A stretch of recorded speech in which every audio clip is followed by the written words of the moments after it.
Hello all, welcome back to our channel. అందరూ బాగున్నారా friends? ఇదే KTM Duke 200. Looks wise old generation Duke 390 లా అయితే ఉంటుంది. చాలా బాగున్నాయి లుక్స్ అనేవి. నాకు పర్సనల్గా ఈ డిజైన్ అయితే చాలా ఇష్టం. సో 200cc సెగ్మెంట్లో ఈ బైక్ని ఎక్కువ మంది కొనడానికి ఇంట్రెస్ట్ అయితే చూపిస్తూ ఉంటారు. ఎందుకంటే లుక్స్ బాగుంటాయి, పర్ఫార్మెన్స్ బాగుంటుంది, మంచి ఫీచర్స్ కూడా అయితే ఉంటాయి. కానీ మీకు ఒక పాయింట్ అయితే చెప్తున్నాను, ఈ బైక్ అనేది వాల్యూ ఫర్ మనీ వెహికల్ అయితే కాదు. టాప్ ఫీచర్స్ అయితే ఉన్నాయి, కానీ 200ccకి 2,44,000 ప్రైస్ అంటే కొంచెం ఎక్కువ అనమాట. ఈ 2,44,000 ప్రైస్ అనేది నేను రివ్యూ చేస్తున్న షోరూమ్ లో అయితే ఉంది. మీ లొకేషన్ బట్టి ప్రైస్ అనేది చేంజ్ అవుతూ ఉంటుంది. సో ఈ వీడియోలో ఈ బైక్ ఫుల్ రివ్యూ అయితే చేద్దాం. మీరు స్కిప్ చేయకుండా ఎండ్ వరకు అయితే చూడండి. స్కిప్ చేయకుండా చూస్తేనే ఈ బైక్ మీద మీకు ఒక ఐడియా అనేది వస్తుంది. So without any late let's begin the video. First colours చూస్తే ఎలక్ట్రానిక్ ఆరెంజ్, డార్క్ గాల్వనో, ఈ 2 కలర్స్ లో బైక్ అవైలబుల్ గా అయితే ఉంది. కలర్ అయితే చాలా బాగుంది, ఆరెంజ్ కలర్. KTM అంటేనే ఆరెంజ్ కదా.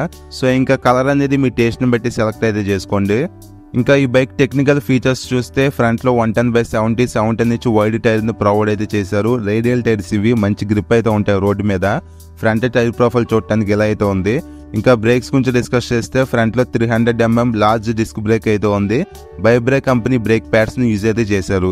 అలానే ABS కూడా అయితే ఉంది. ఇంకా front suspension wise WP apex కంపెనీకి సంబంధించిన 43mm USD ఫోక్స్ అయితే ఉన్నాయి బ్లాక్ కలర్ లో. సస్పెన్షన్ పైన రిఫ్లెక్టర్స్ ను కూడా ప్రొవైడ్ అయితే చేశారు. ఈ USD ఫోక్స్ వలన మెయిన్ గా స్టెబిలిటీ అయితే బాగుంటుంది, రైడింగ్ హ్యాండ్లింగ్ కూడా అయితే బాగుంటుంది. నెక్స్ట్ ఈ ఫెండర్ అనేది ఫైబర్ మెటీరియల్. ఇది కొంచెం సింపుల్ గా ఉంది, ఇంకొంచెం స్టైలిష్ గా డిజైన్ చేసి ఉంటే బాగుంది అనిపించింది నాకు. ఇంకా ఈ బైక్ అలాయ్ వీల్ డిజైన్ చూడటానికి ఇలా అయితే ఉన్నాయి. బైక్ కలర్ కి మ్యాచ్ అయ్యే విధంగా ఆరెంజ్ కలర్ లో ప్రొవైడ్ అయితే చేశారు. నెక్స్ట్ లైటింగ్ గురించి డిస్కస్ చేస్తే మెయిన్ బ్యూటిఫుల్ ఎలిమెంట్ ఇదే ఈ బైక్ లో. 6-pack LED హెడ్ లైట్, పైన DRLs కూడా అయితే ఉన్నాయి. చాలా బాగుంటుంది ఈ హెడ్ లైట్ డిజైన్ అయితే, నాకు చాలా ఇష్టం ఈ డిజైన్. సో మీలో ఎంతమందికి ఇష్టమో కింద కామెంట్ అయితే చేయండి. Left side 3 lights, right side 3 lights అయితే ఉంటాయి. అందుకే దీన్ని 6-pack LED హెడ్ లైట్ అని అంటారు. ఇంకా పైన నెంబర్ ప్లేట్ బ్రాకెట్ అయితే ఉంది. నెక్స్ట్ ఈ bike main heart of the engine గురించి డిస్కస్ చేస్తే single cylinder 4-stroke 4 valves 199.5cc BS6 DOIC engine అయితే ఉంది. మ్యాక్స్ పవర్ 24.67 bhp ను, మ్యాక్స్ టార్క్ 19.3 Nm ను ఇంజిన్ ప్రొడ్యూస్ అయితే చేయగలదు. 6 gears అయితే ఉన్నాయి. Cooling system wise liquid cooling system అయితే ఉంది. సో ఇది DOIC ఇంజిన్ కాబట్టి పికప్ అండ్ పర్ఫార్మెన్స్ అయితే చాలా బాగుంటుంది. నేను కూడా డ్యూక్ 200 ని యూజ్ అయితే చేశాను. పర్ఫార్మెన్స్ అయితే బాగుంటుంది అనమాట. ఎవరైతే ఈ వెహికల్ కొంటారో కొంచెం కేర్ఫుల్ గా రైడ్ అయితే చేసుకోండి. 200cc సెగ్మెంట్ నేకెడ్ డిజైన్ లో మీకు DOIC ఇంజిన్ కావాలంటే ఒక్క బైక్ లోనే ఉంది, వేరే ఏ బైక్స్ లో లేవు. రిమైనింగ్ బైక్స్ లో SOIC ఇంజిన్ అయితే ఉంటుంది.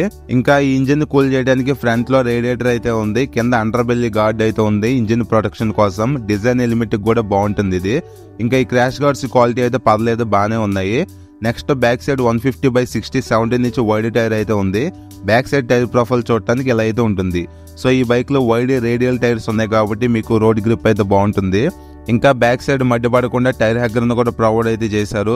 మీకు ఈ టైర్ హగ్గర్ ఉంటే నచ్చుతుందా, తీసేస్తే నచ్చుతుందా కింద కామెంట్ అయితే చేయండి. నాకైతే ఉంటేనే ఇష్టం అనమాట. Next back side disc size చూస్తే 230mm అయితే ప్రొవైడ్ అయితే చేశారు. అట్లీస్ట్ 240mm ఇచ్చుంటే ఇంకా బెటర్ బ్రేకింగ్ అయితే ఉండేది బైక్ లో, కానీ వీళ్ళు 230mm నే ప్రొవైడ్ అయితే చేయడం అయితే జరిగింది. మీకు కావాలంటే బ్యాక్ సైడ్ ABS ను కూడా ఆఫ్ అయితే చేసుకోవచ్చు. ఆఫ్ చేసుకుంటే దాన్ని సూపర్ మోడ్ ABS అని అంటారు అనమాట. ఇంకా బ్యాక్ సైడ్ అల్యూమినియం స్వింగామ్ అయితే ఉంది. ఈ స్వింగామ్ రిలయబిలిటీ అయితే ఎక్కువ కాలం అయితే ఉంటుంది అనమాట. అలాగే ఈ స్వింగామ్ వలన మీరు రైడింగ్ లో బైక్ ని బెటర్ గా కంట్రోల్ చేయడానికి హెల్ప్ అయితే చేస్తుంది. Next back suspension wise WP apex monoshock suspension అయితే ఉంది వైట్ కలర్ లో. ఈ సస్పెన్షన్ మీ హైట్ కి తగ్గట్టు అడ్జస్ట్ అయితే చేసుకోవచ్చు. నెక్స్ట్ ఈ బైక్ లో చాసిస్ గురించి డిస్కస్ చేస్తే స్టీల్ ట్రెలిస్ ఫ్రేమ్ ని యూజ్ చేయడం అయితే జరిగింది. ఫ్రంట్ లో బ్లాక్ కలర్ అయితే ఉంది, బ్యాక్ సైడ్ ఆరెంజ్ కలర్ అయితే ఉంది. ఈ స్టీల్ ట్రెలిస్ ఫ్రేమ్ వలన బెనిఫిట్ ఏంటంటే ఎప్పుడైనా బైక్ క్రాష్ అయింది అనుకోండి, ఫ్రంట్ డ్యామేజ్ అయితే ఫ్రంట్ పార్ట్ అయితే చేంజ్ చేసుకోవచ్చు, బ్యాక్ సైడ్ డ్యామేజ్ అయితే బ్యాక్ సైడ్ చేంజ్ చేసుకోవచ్చు అనమాట. ఇలాగా స్ప్లిట్ అయి ఉంటుంది ఈ చాసిస్ అనేది. నెక్స్ట్ ఈ బైక్ లో అండర్ బెల్లీ ఎగ్జాస్ట్ అయితే ఉంది. సౌండ్ అయితే యూనిక్ గా ఏమూడదు, నార్మల్ గానే ఉంటుంది. యాక్చువల్ గా చెప్పాలంటే చండాలంగా ఉంటుంది సౌండ్ అనేది. Personally I missing the old BS4 Duke sound. Next ఈ బైక్ లో ఎలాంటి సెంటర్ స్టాండ్ అయితే ఉండదు, ఓన్లీ సైడ్ స్టాండ్ మీద డిపెండ్ అయితే అవ్వాలి. నెక్స్ట్ పిలియన్ కి back side rubber foot rest అయితే ఉంది. ఫ్రంట్ రైడర్ కి రబ్బర్ ఫుట్ రెస్ట్ అయితే ప్రొవైడ్ అయితే చేశారు. ఈ బైక్ లో డబుల్ సీట్స్ అయితే ఉన్నాయి. KTM సీట్స్ అయితే హార్డ్ గానే ఉంటాయి, మీకు సాఫ్ట్ గా అయితే ఏమీ ఉండదు.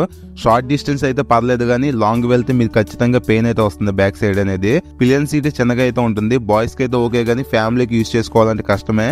బ్యాక్ సైడ్ సీట్ కూడా హార్డ్ గా అయితే ఉంటుంది. ఇంకా ఈ సీట్ గ్యాబ్రల్స్ డిజైన్ అయితే చూడటానికి ఎలా అయితే ఉంది. Next back side LED tail light అయితే ఉంది. టైల్ లైట్ డిజైన్ చూడటానికి ఇలా అయితే ఉంది. కింద night time number plate visible అవడానికి లైట్ ను కూడా ప్రొవైడ్ అయితే చేశారు. ఓవరాల్ గా bike the back side view అయితే ఎలాగైతే ఉంది. నెక్స్ట్ ఈ బైక్ లో సిగ్నల్ లైట్స్ కూడా ఎల్ఈడి అయితే ఉన్నాయి. కానీ మైనస్ ఏంటంటే హజార్ లైట్ ఫీచర్ అయితే లేదు. ఈ కాస్ట్ కి హజార్ లైట్ ఫీచర్ కూడా ఎక్స్పెక్ట్ అయితే చేయొచ్చు, కానీ ప్రొవైడ్ అయితే చేయట్లేదు. హజార్ లైట్స్ ఉంటే నైట్ టైం ట్రావెలింగ్ లో కొంచెం యూస్ఫుల్ గా అయితే ఉంటుంది అనమాట. నెక్స్ట్ ఈ బైక్ లో single piece wide metal handle bar ని ప్రొవైడ్ అయితే చేశారు. సిల్వర్ కలర్ లో అయితే ఉంది. హ్యాండిల్ కంఫర్ట్ అయితే బాగానే ఉంటుంది. నెక్స్ట్ ఈ బైక్ కీ డిజైన్ చూడడానికి ఎలా అయితే ఉంది. ఇది లేజర్ కట్ కీ అనమాట. కీ ప్లేస్మెంట్ కూడా ట్యాంక్ దగ్గర అయితే ఉంది. నెక్స్ట్ ఈ బైక్ కన్సోల్ గురించి డిస్కస్ చేస్తే ఫుల్లీ డిజిటల్ ఎల్సిడి కన్సోల్ ని ప్రొవైడ్ అయితే చేశారు. కేటీఎం మన ఇండియాలో లాంచ్ అయిన దగ్గర నుంచి 125 డ్యూక్ 200 ఇదే కన్సోల్ అయితే ఉంది. 250 390 అప్డేట్ అయితే చేశారు. ఇంకా ఈ console fuel consumption, trip information, fuel range, road mode, లో ఫ్యూల్ ఇండికేషన్స్ అయితే ఉన్నాయి. పైన signal indication, mall function light, RPM light, neutral light, head light indication, ABS light, కింద వార్నింగ్ లైట్ ఇండికేషన్స్ అయితే ఉన్నాయి. ఇంకా కింద engine temperature, time, fuel gauge, gear indicator, RPM indications అయితే ఉన్నాయి. సో ఇదనమాట కన్సోల్ గురించి. కన్సోల్ విజిబిలిటీ అయితే బాగానే ఉంటుంది. అలానే ఈ కన్సోల్ బ్లూటూత్ కనెక్టివిటీ ఆప్షన్ కూడా అయితే ఉండదు. నెక్స్ట్ ఈ బైక్ లో adjustable clutch and break levers అయితే ఇవ్వలేదు. ఇవి నార్మల్ లెవర్స్ అనమాట. ఇంకా లేడీస్ కి సేఫ్టీ కోసం ఐరన్ శారీ గార్డ్ అయితే ఉంది. నెక్స్ట్ ఈ బైక్ లో ఓపెన్ చైన్ అయితే ఉంది. సో రెగ్యులర్ గా చైన్ లూబింగ్ అయితే చేసుకుంటూ ఉండాలి. సెంటర్ స్టాండ్ లేదు కాబట్టి మీరు సొంతంగా చైన్ లూబింగ్ చేసుకోవాలంటే పెడాక్ స్టాండ్ అయితే కొనుక్కోవాలి సెపరేట్ గా 2000 పెట్టి. పెడాక్ స్టాండ్ ఉంటే చైన్ లూబింగ్ అనేది ఈజీగా ఉంటుంది. ఇంకా హ్యాండిల్ బార్ మీద ఉన్న స్విచెస్ గురించి డిస్కస్ చేస్తే ఫ్రంట్ లో పాస్ స్విచ్ అయితే ఉంది. పైన హై బీమ్, లో బీమ్ స్విచ్, కింద సిగ్నల్ స్విచ్, ఇంకా కింద హార్న్ అయితే ఉంది. హ్యాండిల్ కి రైట్ సైడ్ రెడ్ కలర్ లో ఇంజిన్ కిల్ స్విచ్ అయితే ఉంది. కింద సెల్ఫ్ స్టార్ట్ బటన్ అయితే ఉంది. ఈ స్విచ్ కిట్ లో వైట్ కలర్ బ్యాక్ లైట్ కూడా అయితే ఉంటుంది. స్విచెస్ క్వాలిటీ అయితే నాకైతే యావరేజ్ గా అయితే అనిపించాయి. డ్యూక్ 250 390 అయితే స్విచెస్ క్వాలిటీ అయితే ఇంకా బాగుంటాయి. నెక్స్ట్ ఈ మిర్రర్స్ క్వాలిటీ అయితే పర్లేదు, డీసెంట్ గా అయితే ఉన్నాయి. ఇంకా ఈ బైక్ టోటల్ వెయిట్ 159 kgs అయితే ఉంది. సీట్ హైట్ 822 mm అయితే ఉంది. గ్రౌండ్ క్లియరెన్స్ 155 mm అయితే ప్రొవైడ్ అయితే చేశారు. మన ఇండియన్ రోడ్స్ కి మినిమం 160 mm అయితే ఉండాలి. సో 5 mm అయితే తక్కువ అయితే ఉంది. కొంచెం కేర్ఫుల్ గా అయితే ఉండండి స్పీడ్ బ్రేకర్స్ దగ్గర. ఇంకా ఈ bike fuel tank capacity 13.4 litres అయితే ఉంది. మైలేజ్ గురించి డిస్కస్ చేస్తే కంపెనీ వాళ్ళు 34 kmpl మైలేజ్ ని క్లెయిమ్ అయితే చేశారు. సో మైలేజ్ అనేది మీ రైడింగ్ స్టైల్ మీద, మెయింటెనెన్స్ మీద డిపెండ్ అయి ఉంటుంది. ఈ వెహికల్ తీసుకున్నలా ఉంటే ఒకసారి షోరూమ్ కి వెళ్ళి హైట్ అండ్ వెయిట్ చెక్ చేసుకోండి. మీరు హ్యాండిల్ చేయగలరా లేదనేది ఒక ఐడియా అనేది వస్తుంది అనమాట. సో ఈ బైక్ 200cc తో, అందులో డివోసీ ఇంజిన్ తో ఉంది కాబట్టి మెయింటెనెన్స్ అయితే కొంచెం ఎక్కువ అయితే ఉంటుంది. అలానే ఈ పార్ట్స్ కూడా ఎక్స్పెన్సివ్ అయితే ఉంటాయి అనమాట. కేటీఎం షోరూమ్స్ ఎక్కువ ఉంటాయి కాబట్టి మీకు సర్వీస్ రీచ్ కూడా ఈజీగానే ఉంటుంది. ఇంకా ఈ బైక్ లో USB ఛార్జింగ్ పోర్ట్ అయితే లేదు. అది ఒకటి మైనస్ అనిపించింది నాకు. స్లిప్పర్ క్లచ్ కూడా ఇవ్వలేదు, అది ఒకటి మైనస్. ట్రాక్షన్ కంట్రోల్ లాంటివి కూడా లేవు అనమాట. సో ఎవరైతే నాకు కేటీఎం బ్రాండ్ నుంచి ఒక వెహికల్ కావాలి, 200cc డివోసీ ఇంజిన్, మంచి పర్ఫార్మెన్స్ ఫీచర్స్ ఉండాలనుకుంటారో వాళ్ళకి ఈ వెహికల్ అనేది పర్ఫెక్ట్ గా సెట్ అవుతుంది అనమాట. స్టార్టింగ్ లో చెప్పినట్టు ఇది వాల్యూ ఫర్ మనీ వెహికల్ అయితే కాదు.